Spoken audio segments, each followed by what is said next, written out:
प्रिय विद्यार्थियों, आज हम बीए भाग फर्स्ट के एक और महत्वपूर्ण प्रश्न परिस्थिति के प्रकार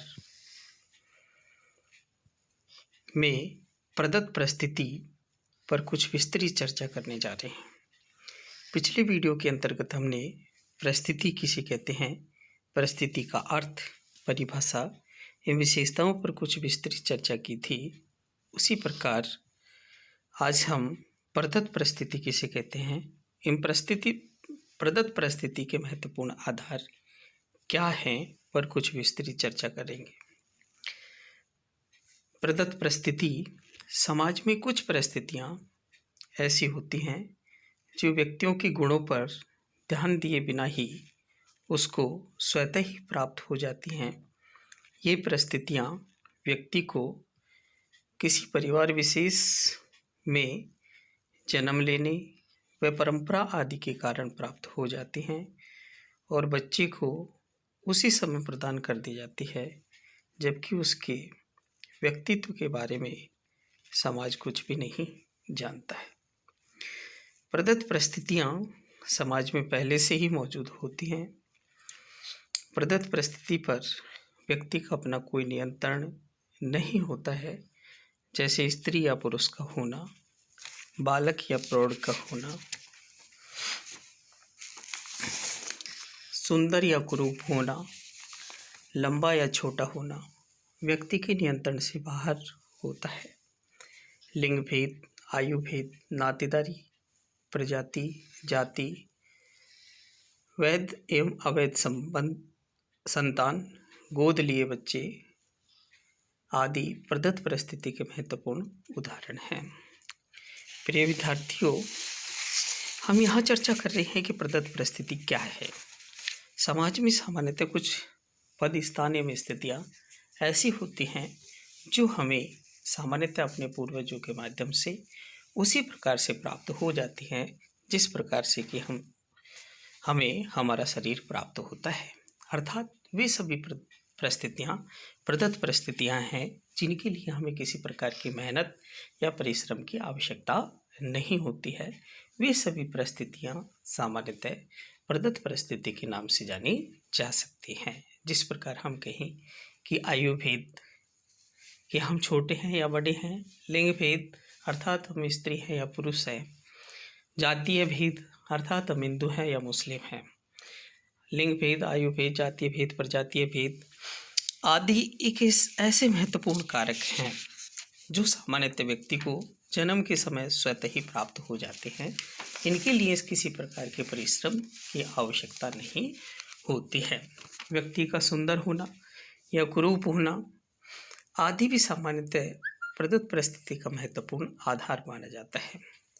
प्रदत्त परिस्थिति के महत्वपूर्ण आधारों में लिंग भेद अर्थात स्त्री या पुरुष का होना, आयु भेद अर्थात आयु के आधार पर छोटा या बड़ा होना, नातेदारी भेद अर्थात सामान्यतः समाज में विभिन्न प्रकार की नातेदारियाँ, रिश्तेदारियाँ होती हैं जिनके आधार पर हमें क्या दर्जा प्राप्त है, प्रजाति, जातीय भेद, वैध एवं अवैध संतान अथवा गोद लिए बच्चे आदि प्रदत्त परिस्थिति के महत्वपूर्ण उदाहरण माने जाते हैं।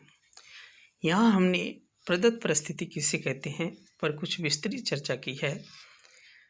इसको आगे बढ़ाते हुए आज हम प्रदत्त परिस्थिति के निर्धारण के महत्वपूर्ण आधार क्या हैं, अर्थात हम यह कहें कि वे महत्वपूर्ण आधार क्या हैं जिनके आधार पर सामान्यतः प्रदत्त परिस्थिति का निर्धारण किया जाता है।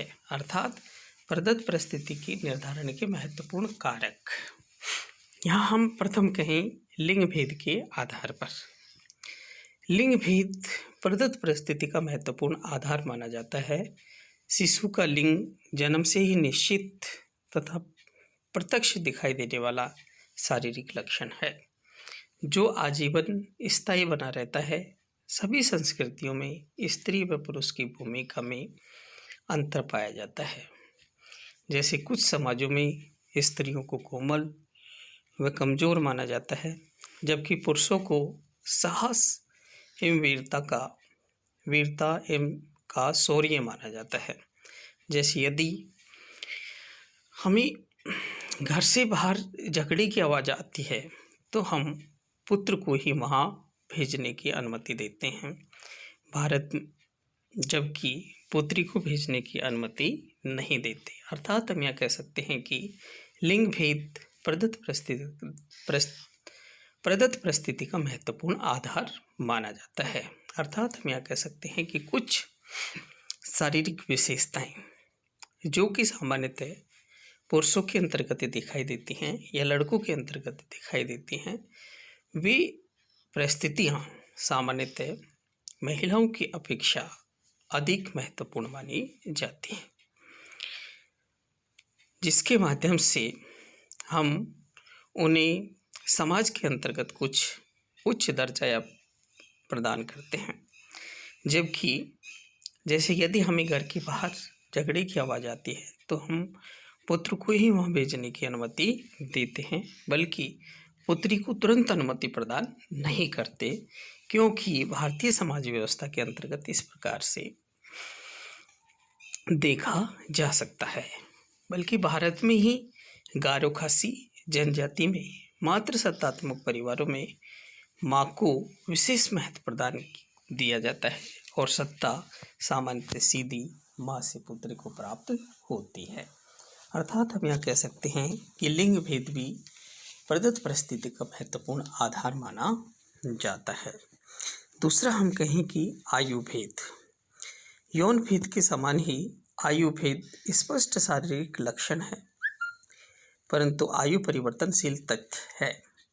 सभी समाजों में आयु भेद के आधार पर परिस्थिति भेद पाया जाता है। आयु का विभाजन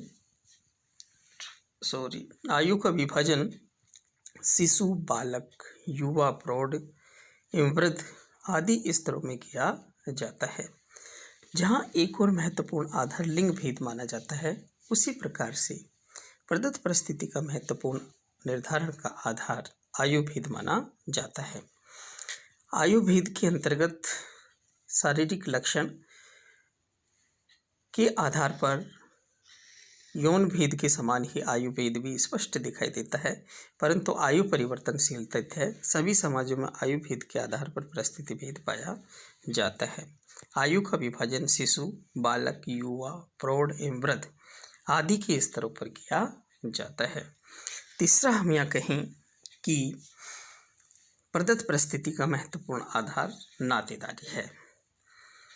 व्यक्तियों को नातेदारी के आधार पर भी अनेक परिस्थितियां प्राप्त होती हैं। एक व्यक्ति का अपने माता पिता एवं रक्त संबंधियों से संबंध होता है। नातेदारी से संबंधित परिस्थितियां प्रदत्त होती हैं। परिवार में माता पिता, भाई बहन, चाचा, मामा, जीजा, साला, सास, ससुर आदि परिस्थितियां नातेदारी के आधार पर ही तय होती हैं। अर्थात हम यह कह सकते हैं कि समाज के अंतर्गत जिस प्रकार से लिंग भेद प्रदत्त परिस्थिति का महत्वपूर्ण आधार है, आयु भेद प्रदत्त परिस्थिति का महत्वपूर्ण आधार माना जाता है, ठीक उसी प्रकार हम कहें कि नातेदारी भी प्रदत्त परिस्थिति का महत्वपूर्ण आधार है। और ये नातेदारी व्यक्ति को अपने माता पिता व रक्त संबंधियों से, अर्थात अपने माता पिता व रक्त संबंधियों से संबंधित होती हैं। नातेदारी से संबंधित परिस्थितियां प्रदत्त होती हैं। परिवार में माता पिता, भाई बहन, चाचा, मामा, जीजा, साला, सास, ससुर आदि प्रदत्त परिस्थिति नातेदारी के आधार माने जाते हैं। अर्थात हम यह कह सकते हैं कि समाज के अंतर्गत रक्त संबंधता के आधार पर तथा विवाह संबंधों के आधार पर विभिन्न प्रकार के नातेदारी संबंध माने जाते हैं। ये नातेदारी संबंध भी सामान्यतः प्रदत्त परिस्थिति के महत्वपूर्ण आधार माने जाते हैं। इसके साथ ही हम कहें कि प्रदत्त परिस्थिति के महत्वपूर्ण आधारों में जन्म भी एक महत्वपूर्ण आधार है। व्यक्ति का जन्म किस परिवार, जाति अथवा प्रजाति में हुआ है, इस आधार पर भी परिस्थिति का निर्धारण होता है। अर्थात जहाँ एक और प्रदत्त परिस्थिति का महत्वपूर्ण आधार आयु भेद, लिंग भेद, जाति भेद एवं प्रजाति भेद व नातेदारी भेद महत्वपूर्ण है, वहीं एक और महत्वपूर्ण आधार जन्म है। व्यक्ति का जन्म जिस परिवार, जाति अथवा प्रजाति में हुआ है, इस आधार पर भी परिस्थिति का निर्धारण होता है। उच्च जाति में जन्म लेने वाले की सामाजिक परिस्थिति निम्न परिवारों में जन्म लेने वाले की तुलना में नीची मानी जाती है। अर्थात हम यह कह सकते हैं कि जन्म सामाजिक परिस्थिति का महत्वपूर्ण आधार है।